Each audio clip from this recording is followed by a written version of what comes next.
Assalamualaikum warahmatullahi wabarakatuh. Alhamdulillahirrabbilalamin. Hari ini kita dapat melanjutkan perkuliahan kembali di mata kuliah Manajemen Risiko Lembaga Keuangan Islam. Hari ini kelompok 2 akan melanjutkan presentasi mengenai regulasi manajemen risiko yang ada di Indonesia. Sebelumnya, perkenalkan dulu anggota dari kelompok 2. Saya Andi Muhammad Alfarizi. Perkenalkan, nama saya Rina Apriani. Perkenalkan, nama saya Ilma dari kelompok 2 Manajemen Risiko Lembaga.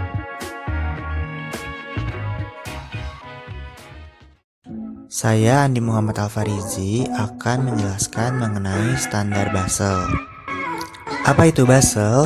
Basel adalah standar pengaturan perbankan yang dikeluarkan oleh Basel Committee on Banking Supervision atau BCBS. BCBS adalah salah satu komite dalam Bank for International Settlements yang berperan menetapkan standar pengaturan perbankan dan sebagai forum kerjasama terkait dengan pengawasan perbankan. BCBS terdiri atas 45 bank sentral dan otoritas pengawasan bank dari 29 negara. Standar Basel terdiri dari 3 standar, yaitu Basel I, Basel II, dan Basel III. Basel I dilatar belakangi oleh kekhawatiran atas krisis utang Amerika Latin yang terdiri dari negara Brazil, Argentina, dan Meksiko pada tahun 1980-an yang dapat meningkatkan risiko perbankan internasional.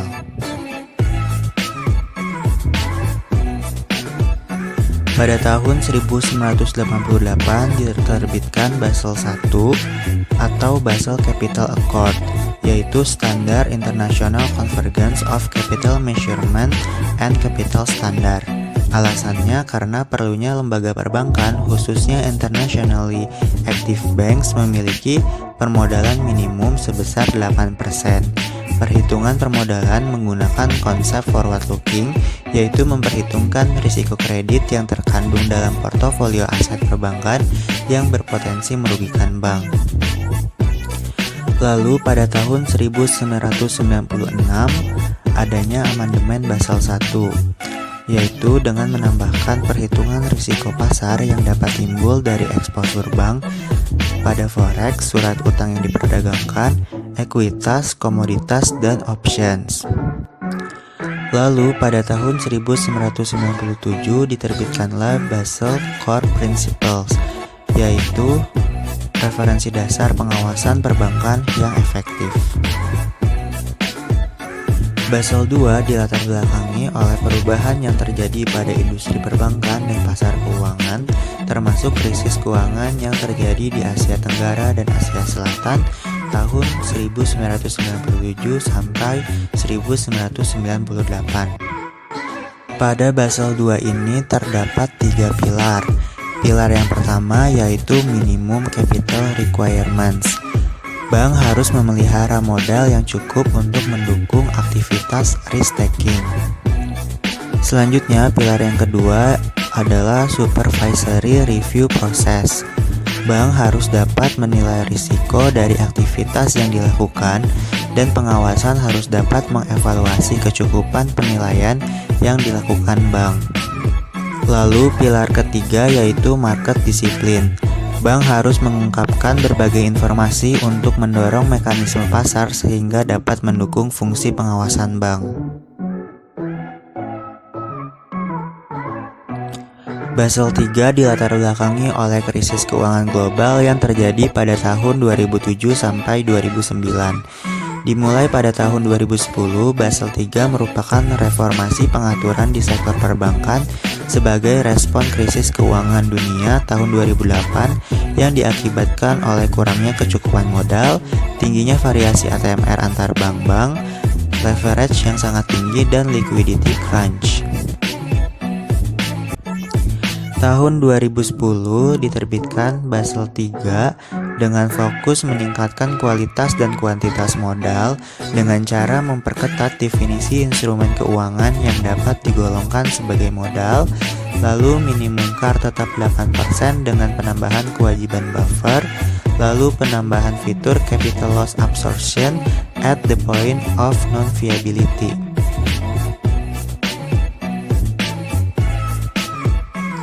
Selanjutnya, implementasi kerangka Basel di Indonesia. Kerangka Basel II, Pilar 1, Pilar 2, maupun Pilar 3 di Indonesia telah diimplementasikan secara penuh sejak Desember 2012. Lalu, kerangka Basel III juga telah diimplementasikan di Indonesia untuk standar permodalan dan likuiditas, menyusul beberapa standar lainnya yang akan diterapkan sesuai dengan tenggat waktu yang ditetapkan BCBS. Di sini dapat dilihat beberapa regulasi OJK yang telah mengimplementasikan standar Basel dalam regulasi perbankan di Indonesia.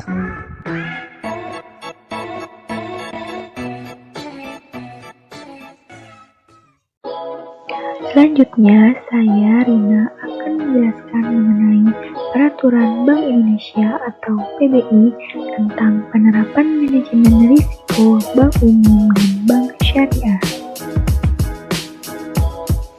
Regulasi penerapan manajemen risiko untuk bank umum diatur dalam PBI nomor 11/25/PBI/2009.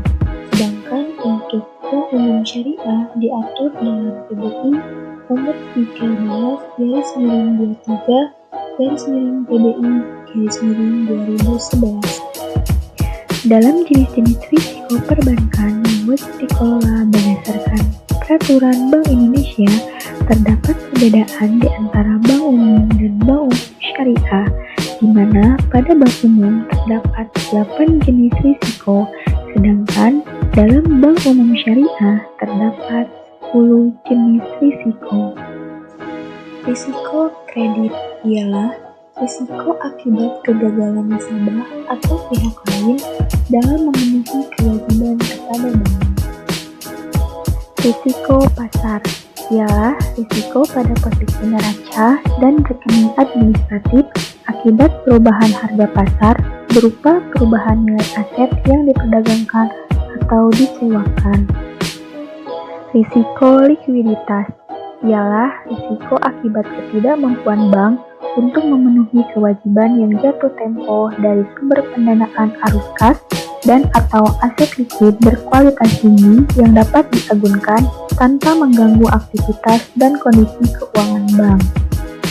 Risiko operasional ialah risiko kerugian yang diakibatkan oleh proses internal yang kurang memadai, kegagalan proses internal, kesalahan manusia, kegagalan sistem, dan atau adanya kejadian-kejadian eksternal yang mempengaruhi operasional bank. Risiko hukum ialah risiko akibat tuntutan hukum dan atau kelemahan aspek yuridis.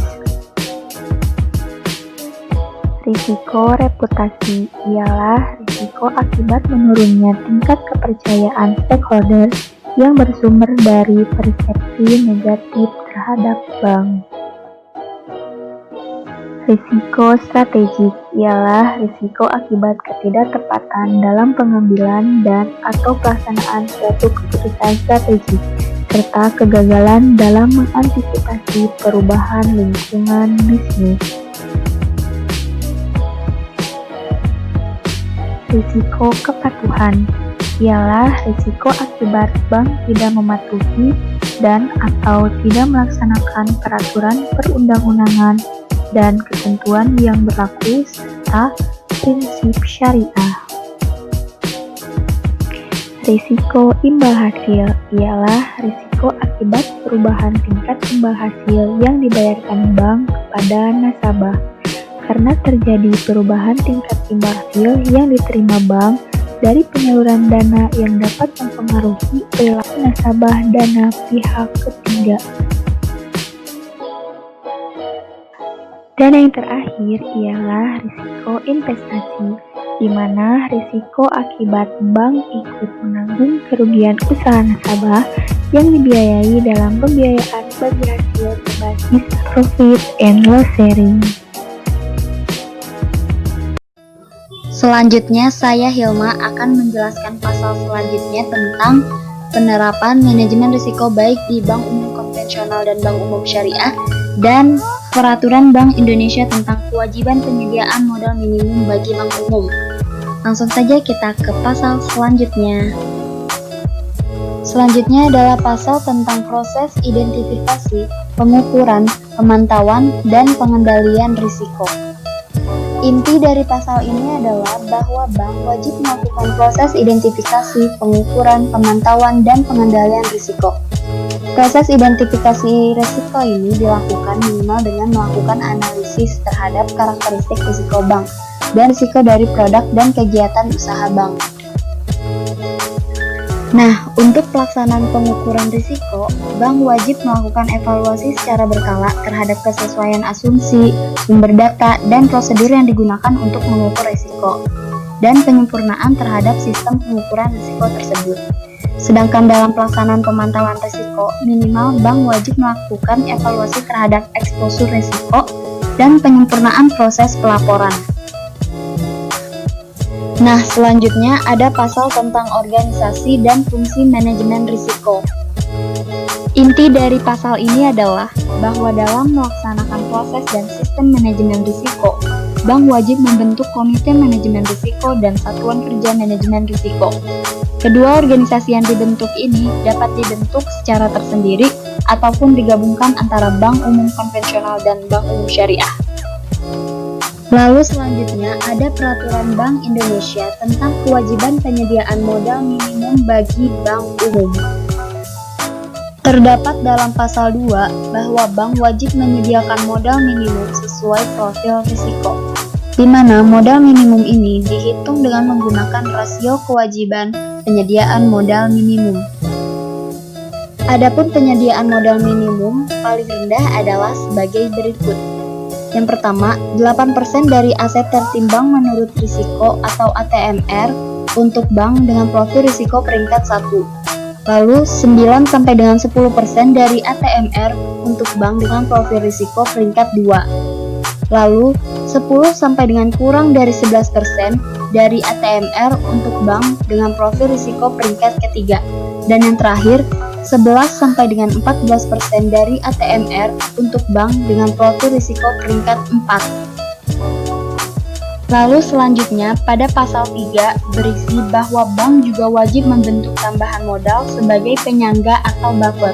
Tambahan modal tersebut dapat berupa 3 jenis, yaitu Capital Conservation Buffer, Counter Cyclical Buffer, dan Capital Surcharge untuk DSIB. Adapun yang dimaksud dengan Capital Conservation Buffer adalah tambahan modal yang berfungsi sebagai penyangga untuk mengantisipasi kerugian pada periode krisis.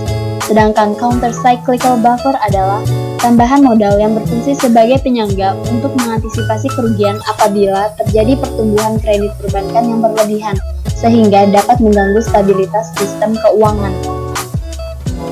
Dan Capital Surcharge untuk Domestic Systematically Important Bank adalah tambahan modal yang berfungsi untuk mengurangi dampak negatif terhadap stabilitas sistem keuangan dan perekonomian apabila terjadi kegagalan bank yang berdampak sistemik melalui peningkatan kemampuan bank dalam menyerap kerugian.